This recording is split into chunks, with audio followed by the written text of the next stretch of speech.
In the previous presentations, we've been looking at the ancient empires of the Middle East. In this presentation, we'll look at the start of Islam and the golden age of the Islamic Empire. Islam started with Muhammad, who lived in Mecca, deep in the Arabian Peninsula. This was in the 600s. In the previous presentations, when we looked at the ancient empires of the Middle East, we sort of ignored Arabia. And that's because the Arabian Peninsula was just too harsh of a climate for the ancient empires to develop population centers.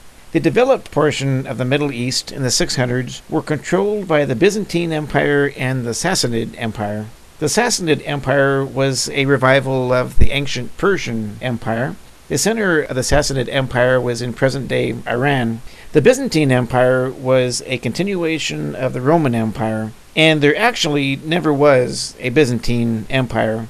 The term Byzantine has been made up by historians. The Roman Empire had been divided in half, with Constantinople as the capital of the eastern half. But it's very difficult to refer to the Constantinopolitan Empire.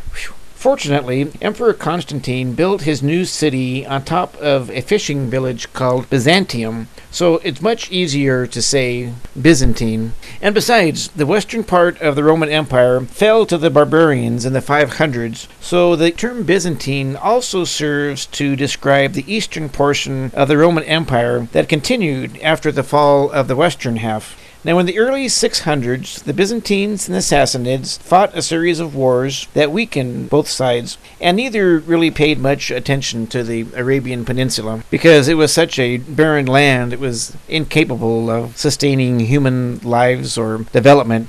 Now, the few people who lived here were loosely organized by tribes and families who fought each other for control of the few water holes.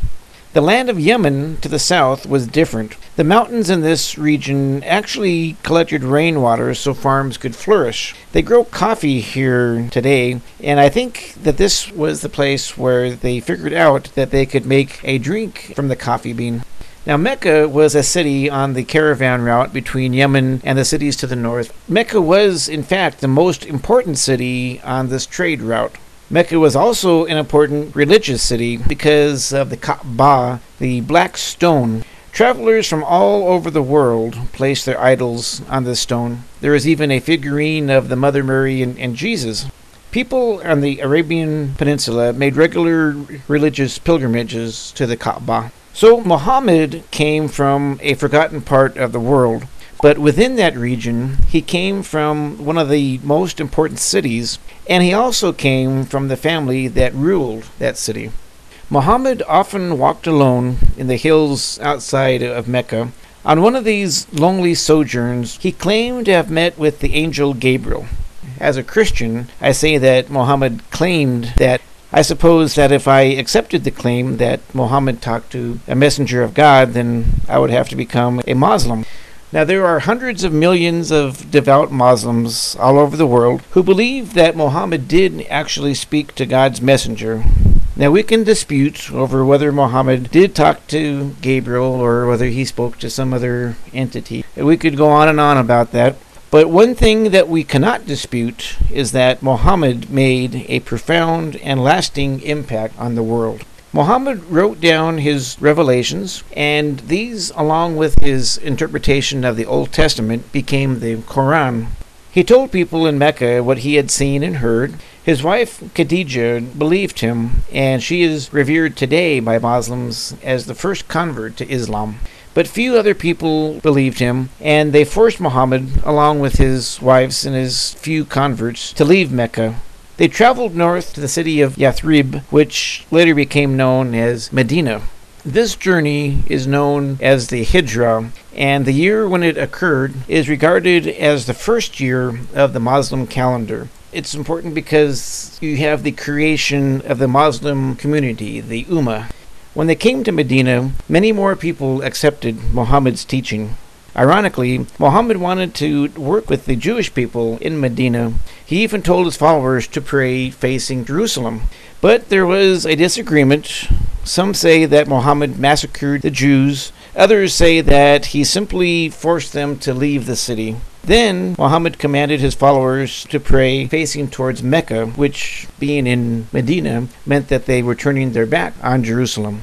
Eventually, Muhammad gathered a small army in Medina, and they made several attacks on Mecca. After several battles, the people of Mecca surrendered, and Muhammad entered the city in a triumphant procession. He took all the idols from the Kaaba, but the black stone remains today as a focus of worship in Islam. 2 years after entering Mecca, Muhammad died. The entire Ummah, the Muslim community, mourned his death. Then they set upon the task of naming a new leader. Some people thought that Ali, Muhammad's cousin and son-in-law, should be the new leader, and we'll get more into that later. The leaders of the Ummah chose Abu Bakr to be the first caliph. Caliph simply means successor. 2 years later, Abu Bakr died, and Omar was chosen as the next caliph. Omar sent the Muslim warriors on the first jihad, or the Holy War, and we'll take a closer look at the concept of jihad next time, along with other details of the Islamic religion.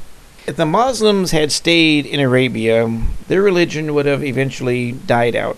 But the Muslim warriors charged to the north and quickly defeated both the Sassanid and Byzantine empires, who had weakened each other with a series of wars. The Arabs conquered the Mediterranean coast and Mesopotamia, the land between the rivers. Then they pushed both east and west. The Sassanid Empire ceased to exist as the Muslim Arabs pushed into present-day Iran, Afghanistan, and Pakistan. The Byzantines lost control of Egypt, but they kept the Muslims out of Anatolia. Then the Arabs swept across the deserts of North Africa. In 711, the Muslim warriors crossed the narrow straits and invaded Spain. The Muslims conquered the territory of what is now Spain, and they crossed the Pyrenees Mountains into present-day France. Then Charles Martel led the army of the Franks and stopped the Muslims at the Battle of Tours. This was in 732. In just 100 years after the death of Muhammad, the Islamic religion spread from the Atlantic Ocean to the land of the Indians. Many Europeans at this time feared that their land would be conquered by the Muslims. And the letters have survived from the popes in Rome at this time, so we know that they regarded the Muslim invasion as the invasion of the Antichrist, the beast that was prophesied in the book of Revelation. After a while, the Arabs lost the energy to conquer new territory, and the lines between Muslims and Christians stabilized. The Arabs made their new capital in the city of Damascus for about 150 years. Then they built a new capital in Baghdad. The new Islamic empire grew prosperous, collecting taxes from non-Muslim subjects over a wide and vast territory. Baghdad also became a center of commerce for the entire world. Merchants came from India with spices, from Africa with ivory. They came from China with silks and the secrets of making paper. Merchants also came from Russia and other parts of Europe with furs and timber. All of this commercial activity made Baghdad one of the wealthiest cities in the world.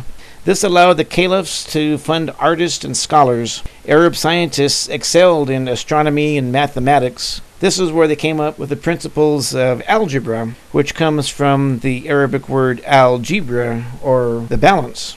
Arab artists produced a wealth of poetry and songs, and Baghdad came to be a magical kind of place where a person could believe that people flew around on flying carpets. Now, there is much to say about the great advances made by the Arabs, but I'm just about out of time. I'll summarize by saying that this was one of the best times ever to live as a Muslim. Now, it's been said that some Arabs want to take the world back to medieval times. And this is true.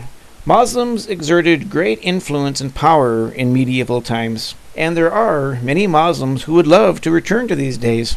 Europeans, of course, have no interest in going back to medieval times. In those days, Europe was in the grips of feudalism. It was a time of intellectual darkness in Europe when no scientific advances were made. Medieval times were harsh for Christian Europeans, but it was a golden age for the Muslim Arabs. And so it's certainly clear to see why many Muslims would love to take the world back to the medieval times. Well, next time we'll take a closer look at the religion of Islam.